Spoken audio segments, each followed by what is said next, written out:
우리 하나님의 말씀 창세기 32장 28절의 말씀을 보겠습니다.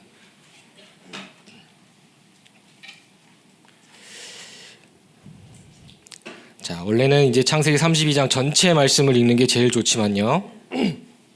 가장 핵심되어지는 부분이 바로 창세기 32장 28절의 말씀이기 때문에 이 구절을 같이 마음을 모아서 합독하도록 하겠습니다.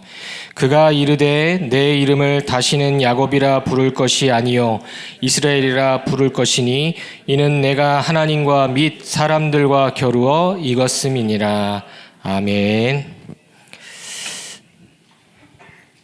네, 오늘 죄송합니다. 네, 오늘 말씀 제목은 야곱아 이스라엘아입니다.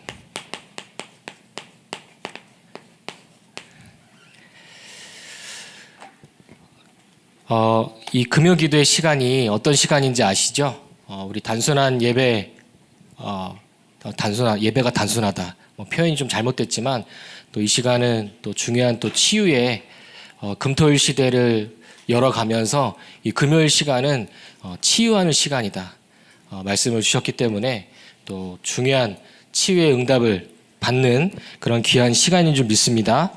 오늘 말씀 제목처럼 야곱아 이스라엘아. 야곱은 어떤 뜻이라고 말씀하셨죠? 발 뒤꿈치를 잡은 자다 그랬어요. 발 뒤꿈치를 잡은 자. 발목 잡는다고 하잖아요. 우리 어떤 사람들은 내 발목 잡지 마라 이렇게 얘기하는 사람이 있는데 야곱 자체 이름이 발 뒤꿈치를 잡은 자였어요. 에서가 쌍둥이 형이었던 에서가 나갈 때 발목을 잡았기 때문에 그랬겠죠. 그런데 이 뜻은 속이는 자가 있습니다. 속이는 자. 속이는 자라는 뜻이 있어요. 그런데 하나님이 이 중요한 현장에서 더 이상 야곱이라 부르지 않고 이스라엘이라 부를 것이다. 이스라엘은 뭐죠? 하나님과 겨루어 이겼다. 하나님과 겨루어 이긴 자다. 근데 하나님과 겨루어 이길 수 있겠습니까? 하나님 봐주신 거죠. 저도 자녀를 키워보지만 자녀들이 아빠 어른들하고 이렇게 막 이런저런 씨름할 때 어떻게 합니까? 져주는 거죠. 그렇죠? 자녀기 때문에. 더 이상 야곱이 아닌 이스라엘로 하나님께서 응답하시고 축복하시겠다. 사실은 제목 안에 모든 것이 다 있습니다. 저와 여러분들의 이름과 상황과 현실 다 있겠지만 하나님은 이스라엘로 우리를 부르신 줄 믿습니다. 사실은 이제 우리가 현장을 가보면 아시겠지만 현장에서 만나는 사람뿐만 아니라 무속인들 가끔 하는 일이 뭐죠? 이름 바꿔줍니다. 이름. 왜 이름 바꿔주죠? 뭔가 이상해. 이름 때문에 뭐가 안 풀려. 그렇다니까요. 어떤 사람들은 또 풍수지리 해가지고 보면은 여기 터가 안 좋아, 장소가 안 좋아. 그래서 어디로 가야 된다. 수맥이 흐른다. 아니면 무덤 옆에 있기 때문에 안 좋다. 막 다 그렇잖아요. 그래서 막 뒤바꾸고 하는데 또 어떤 사람들은 이런 얘기도 하잖아요. 옆에 이런 사람들 만나지 마라. 맞죠? 저기 충청도 사람 만나지 마라. 경상도 사람 만나지 마라. 전라도 사람 만나지 마라. 그런 얘기도 한다니까요. 근데 사실은 이 야곱이 있었던 그 상황이 자신의 이름대로 아니면 가는 곳곳마다 여러 장소에서 축복의 그런 장소라기보다는 어려움이 늘 임했거든요. 그리고 만나는 사람들도 다 그랬단 말이에요. 하나님은 야곱이라고 부르지 않고 이스라엘이라고 부르겠다 말씀하셨죠.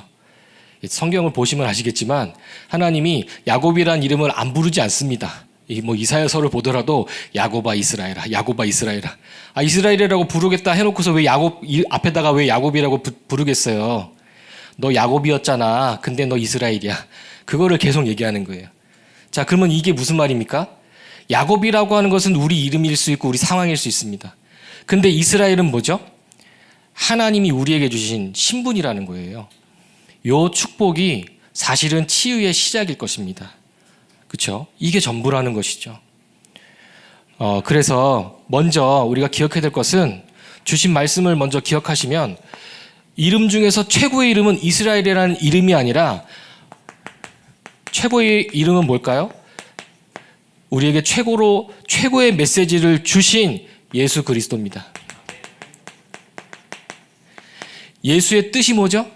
자기 백성 저희죄에서 건져낼 자, 우리 건져내신다. 구원의 이름이에요. 구원의 이름.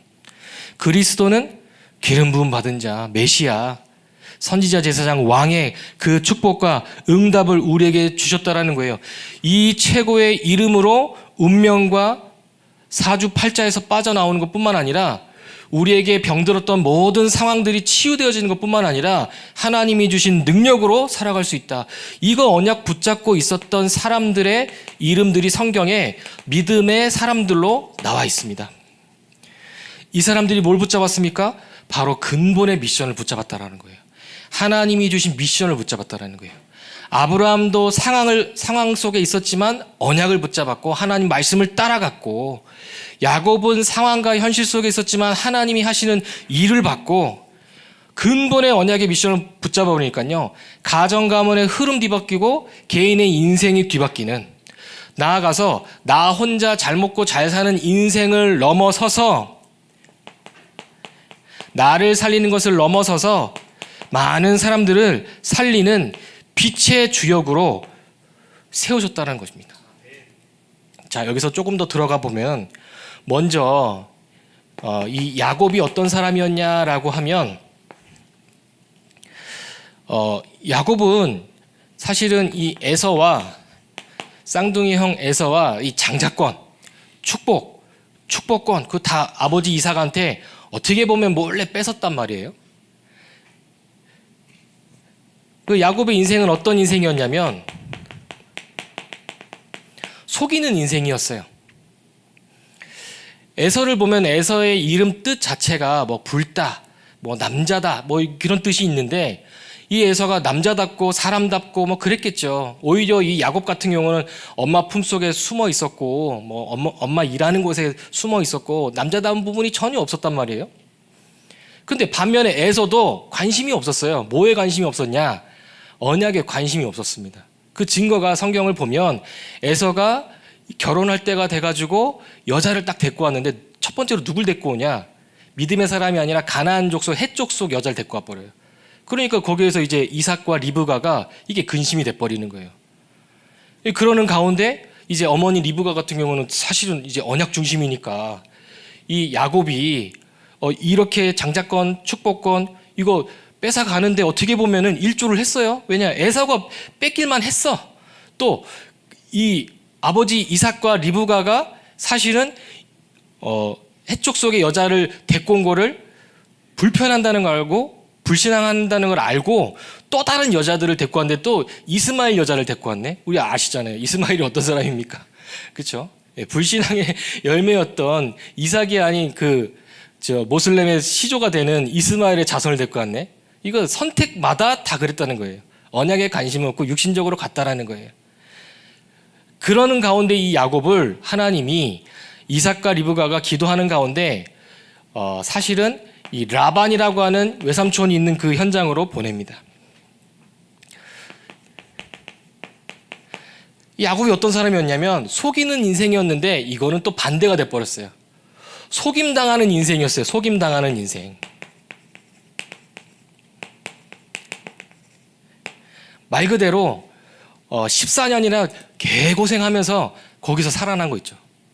당장에 이제 첫눈에 반한 그 라헬하고 이제 결혼하려고 했는데 그 언니 누이 되는 그 레아를 그 두 여자 다 얻게 되고, 그리고 또 거기서 열심히 노동해가지고 아기들 낳고 키우면서 이 재산을 갖고 나오려고 했는데 거기서 또 이제 라반한테 또 속아가지고 계속해서 빼앗기는 그런 시간표가 있었다니까요.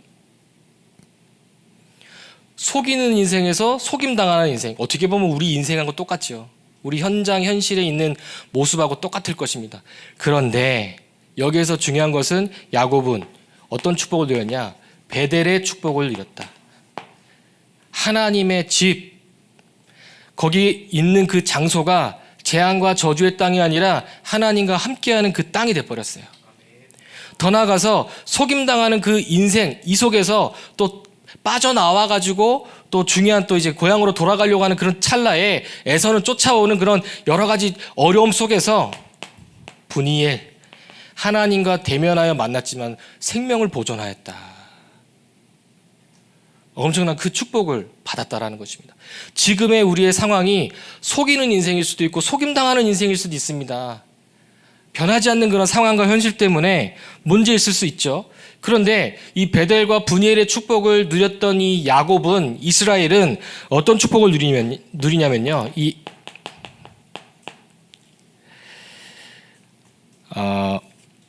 아시다시피 이 야곱의 이 자녀들이 12지파가 되어져서 그 중에서도 사실은 이렇게 언약 붙잡고 기도하고 예배했는데도 불구하고 성경에 나와 있는 그런 수많은 문제들 너무 많아요.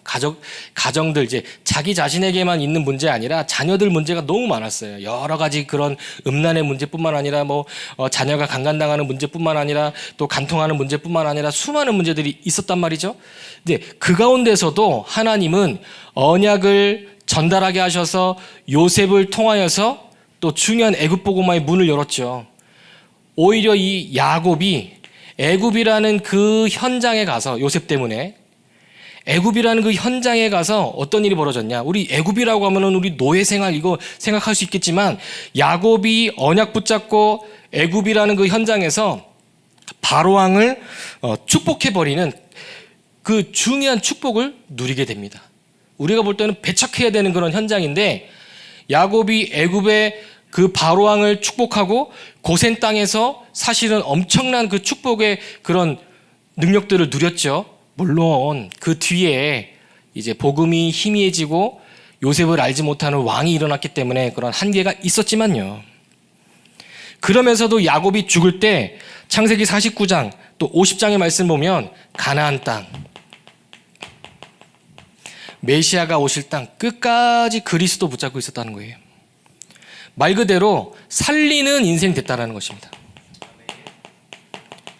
자, 하나님은 우리를 통해서 속이는 인생, 속임당하는 인생을 넘어서서 이 모든 것들을 발판 삼아서 살리는 인생으로 삼으실 줄 믿습니다. 자, 이것처럼 하나님이 우리를 향한 절대 계획이 있습니다. 그 절대 계획은 뭐냐? 바로 절대 주권을 인정하고 믿을 때 시작되는 거예요. 절대 주권이 뭐냐? 하나님의 절대 주권이 뭡니까? 바로 하나님의 창조주 하나님이시라는 거예요. 모든 것의 주인 되시는 하나님이시라는 거죠. 우리를 영적인 존재로, 모든 것을 정복하고 다스릴 수 있는 존재로, 그 코에 생기를 불어넣어 생명이 되는 존재로 우리에게 언약 주셔서 우리가 있는 그 현장이 하나님과 함께하는 에덴의 축복을 누릴 수 있는 중요한 축복을 우리에게 주셨다라는 거예요. 이게 절대 주권입니다. 오늘 이런 말씀 드리긴 좀 뭐하지만 오늘 예배하고 또 찬양하고 기도하시면서 하나님 믿으시길 바랍니다. 네, 저도 믿겠습니다. 네, 가끔 이제 유 목사님이 어떤 현장에서 목사님 보내주세요. 어떤 목사님 보내드릴까요? 하나님 믿는 목사님 보내주세요. 제가 많이 찔리더라고요. 저도 하나님 믿겠습니다. 오늘 예배에 참여한 우리 모든 성도님들, 우리 제자들 하나님 믿으시기 바랍니다. 하나님의 절대 주권, 여러 상황, 이해할 수 없는 여러 가지 부분들이 있겠지만 야곱을 하나님께서 인생 여정을 바꾸셨던 것처럼 하나님이 우리를 인도해 가실 줄 믿습니다. 절대 주권 인정하고 우리 뭘 붙잡아야 되냐? 바로 하나님의 절대 방법은 예수 그리스도라는 거예요. 그렇죠? 우리가 해결할 수 없는 창세기 3장의 근본의 문제, 하나님을 떠나 재앙과 저주, 사단의 지옥 권세 아래 살아갈 수밖에 없었는데 하나님은 막바로 여자의 후손을 약속하셨습니다. 이 여자의 후손이 누구죠? 바로 예수 그리스도입니다. 이거 붙잡고 승리했다니까요. 창세기 6장 4절에서 5절, 이 복음이 또 희미해지고 네피림 시대가 와버렸습니다. 사단이 완전히 주인된, 사단이 장악한, 사단의 제자가 차고 넘치는, 어떻게 보면 지금 시대와 똑같죠. 근데 하나님 뭘 준비하셨어요? 당대의 의인이었던 노아를 통해서 뭘 준비하게 하셨냐? 방주를 준비하셨습니다. 방주 안에 들어가는 사람은 다 살 것이다.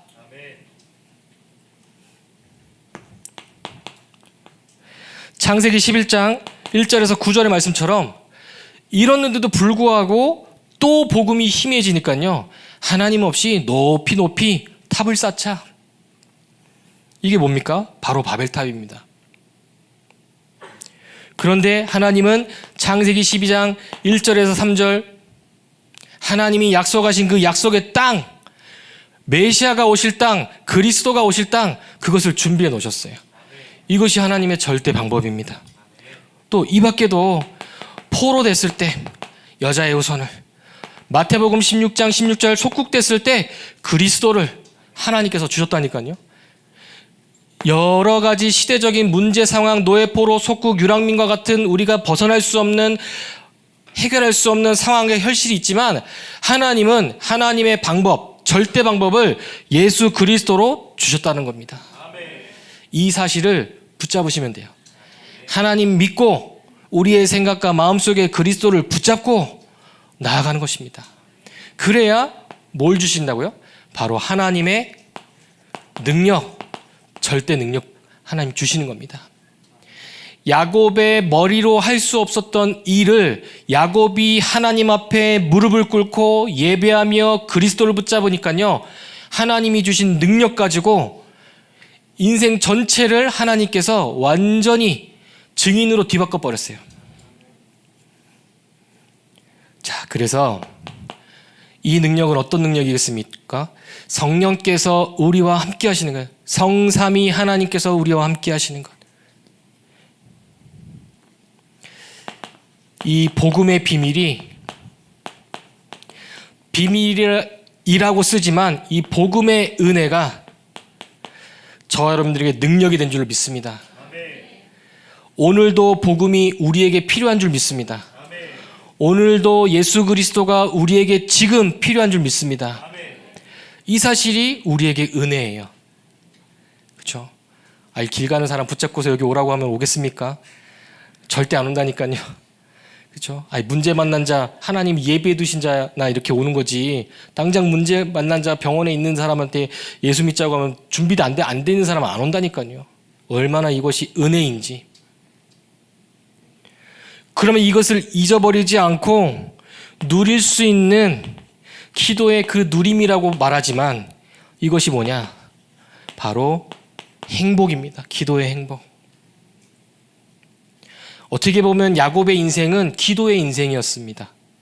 그렇죠? 속이는 인생, 속임당하는 인생, 사실은 응답받아서 세계복음화할 수 있는 살리는 인생 가운데서도 항상 기도의 그 비밀, 기도의 행복이 있었어요. 사실은 야곱만 그랬습니까? 성경에 기록되어 있는 수많은 우리 믿음의 사람들이 이 축복을 누리고 있었죠. 자, 당연히 그러니까요. 증인의 비밀, 바로 증인의 축복을 누리게 되는 것입니다. 오늘 어떤 기도 제목을 갖고 오셨습니까? 하나님은 절대 주권을 갖고 절대 방법을 우리에게 주셨기 때문에 절대 능력을 누리기만 하면 되는 것입니다. 자, 그렇다면 결론. 어떻게 이 절대 계획, 어떻게 하나님이 우리에게 주신 최고의 축복을 누릴 수 있을까요? 우리에게 상황도 현실도 문제도 갈등도 위기도 한계도 사실은 건강도 자녀도 물질도 저뿐만 아니라 어떤 면에서는 모든 사람에게 있는데 작던 크던 다 있지 않습니까? 어떻게 그 상황 속에서도 우리가 승리할 수 있을까요?